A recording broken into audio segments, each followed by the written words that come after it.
कल बाजार में फल खरीदने गया तो देखा कि एक फल की रेहड़ी की छत से एक छोटा सा बोर्ड लटक रहा था। उस पर मोटे अक्षरों में लिखा हुआ था, घर पर कोई नहीं है, मेरी बूढ़ी माँ बीमार है, मुझे थोड़ी थोड़ी देर में उन्हें खाना, दवा और टॉयलेट कराने के लिए घर जाना पड़ता है।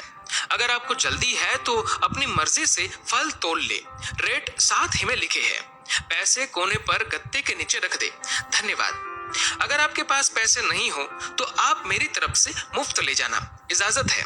मैंने इधर उधर देखा, पास पड़े तराजू में 2 किलो सेब तोले, दर्जन भर केले लिए, बैग में डाले, प्राइस लिस्ट से कीमत देखी, पैसे निकाल कर गत्ते को उठाया। वहां 100, 50 और 10-10 के नोट पड़े थे।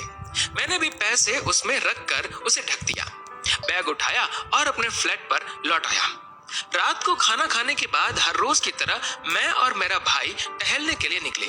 मेरी नजर उसी सुबह वाली रेहड़ी पर पड़ी। करीब से देखा तो एक कमजोर सा आदमी, दाढ़ी आधी काली आधी सफेद, मैले से कुर्ते पजामे में रेहड़ी को धक्का लगाकर बस जाने ही वाला था। वो हमें देखकर मुस्कुराया और बोला, साहब फल तो खत्म हो गए। उसका नाम पूछा तो उसने बताया कि मेरा नाम सीताराम है। फिर हम सामने वाले ढाबे पर बैठ गए, चाय आई। वो कहने लगा, पिछले 3 साल से मेरी माँ बिस्तर पर है, कुछ पागल सी भी हो गई है और अब तो लकवा भी मार गया है। मेरी कोई संतान नहीं है, बीवी मर गई है, सिर्फ मैं हूँ और मेरी माँ। माँ की देखभाल करने वाला कोई नहीं है, इसलिए मुझे ही हर वक्त माँ का ख्याल रखना पड़ता है। एक दिन मैंने माँ के पाँव दबाते हुए बड़ी नरमी से कहा, माँ तेरी सेवा करने को तो बड़ा जी चाहता है, पर जेब खाली है और तू मुझे कमरे से बाहर निकलने नहीं देती। कहती है तू जाता है तो जी घबराने लगता है। तू ही बता मैं क्या करूं, न मेरे पास कोई जमा पूंजी है। ये सुनकर माँ ने हाँफते कांपते उठने की कोशिश की। मैंने तकिए की टेक लगवाई।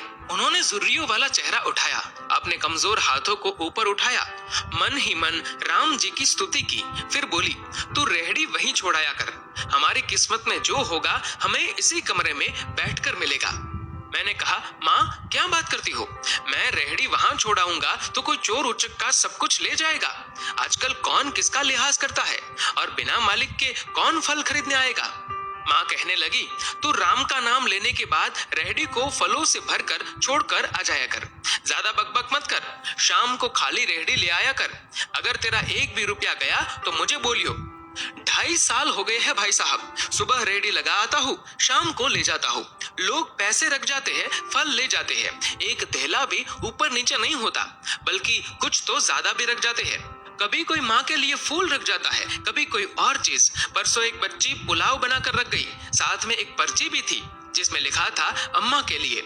बीते हफ्ते एक डॉक्टर अपना कार्ड छोड़ गए, पीछे लिखा था, माँ की तबीयत नाजुक हो तो मुझे कॉल कर लेना, मैं आ जाऊंगा। कोई खजूर रख जाता है तो कोई कुछ और खाने की चीज। रोजाना कुछ न कुछ मेरे हक के साथ मौजूद होता है। न माँ हिलने देती है, न मेरे राम कुछ कमी रहने देते हैं। माँ कहती है, तेरे फल मेरा राम अपने फरिश्तों से बिकवा देता है। आखिर में इतना ही कहूंगा कि अपने माँ बाप की खिदमत करो और देखो दुनिया की कामयाबियां कैसे हमारे कदम चूमती है। दोस्तों, इस वीडियो को लेकर आपकी क्या राय है, नीचे कमेंट करके जरूर बताएगा। और अगर आपको ये वीडियो अच्छा लगा हो तो इस वीडियो को लाइक करेगा, शेयर करेगा ज्यादा से ज्यादा लोगों तक। और ऐसे ही और भी इंस्पिरेशनल वीडियोस के लिए सब्सक्राइब करें हमारे यूट्यूब चैनल को और फेसबुक पर फॉलो करें हमारे पेज को। धन्यवाद।